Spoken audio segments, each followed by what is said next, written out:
Jonah manipulates any situation to suit himself. But hey, you can't have everything, and if I get paid to sing carols while I assist customers, it's a win for me.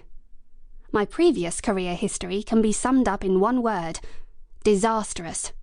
Usually because I speak before I think. My mouth has a tendency to get me into all sorts of bother, so I'm trying really hard lately to clamp down on any idle chit-chat at work and do my job to the best of my ability. I feel like I've found my home, amid the nutcrackers that deck the halls, somewhere that resonates with my passion for all things festive.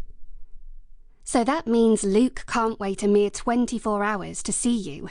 He's had to demand your presence on this fine wintry eve, eh? Livy shrugs. The man is smitten, and who could blame him? I smile. I hope so. We're moving in the right direction, I think. Men are just so very hard to pin down, especially men in London, but Luke doesn't fit that mould. She dog-ears the page of the book, and I swear I hear bookworms the world over screaming. Do you think he's going to make it official? I do. We're moving from situationship to a proper committed relationship. I've been in countless situationships, which is really a kinder term for friends with benefits, or worse, as my American friends say, a booty call. I blame unrealistic Hollywood movies for this spate of non-committal men in big cities. Well, you're on the right track, Flora. He seems genuine, like he's got a decent brain in his head. It's his intensity that I like most, the way he knows what he wants and he goes for it. He doesn't overthink. A little like you, then. Spontaneous is your middle name. Sort of? We laugh. Up until this point, my love life could be best described as short, sharp, and chaotic. For some reason, I never seem to make it to the 3-month mark with men. I don't bat my lashes and pretend to be coy, or act haughty and unavailable.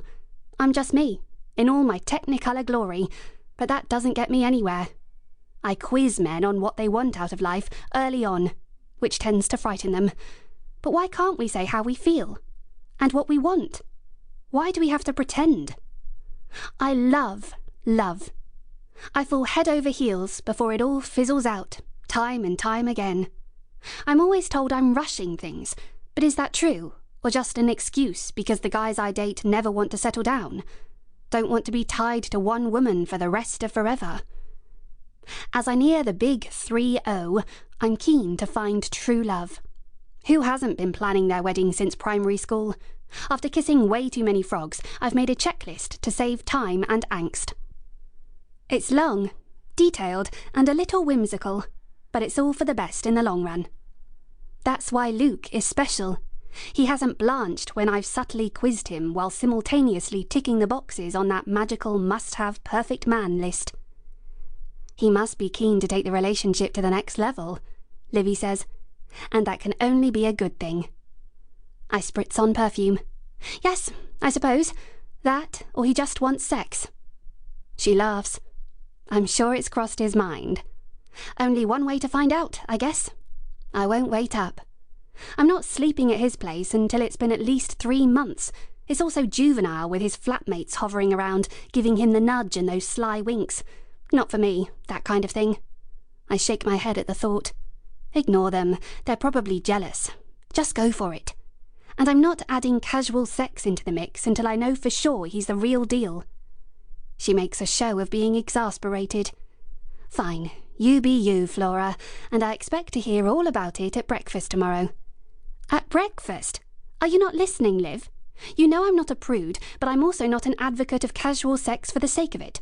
Unless the guy is Jason Momoa's single twin brother, then I'm not interested until I know for sure we're solid. But if you're asleep when I get home, I'll text you a full report. Don't you worry about that. Livy gives me a hug, and soon I'm heading out into the icy cold London night. Chapter 2. While Luke grabs our drinks, I find a table by the window.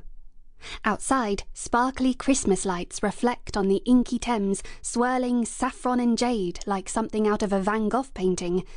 It mesmerises me as the river laps and eddies, making the colours oscillate on the current. Luke returns and sits across from me, but I'm still half...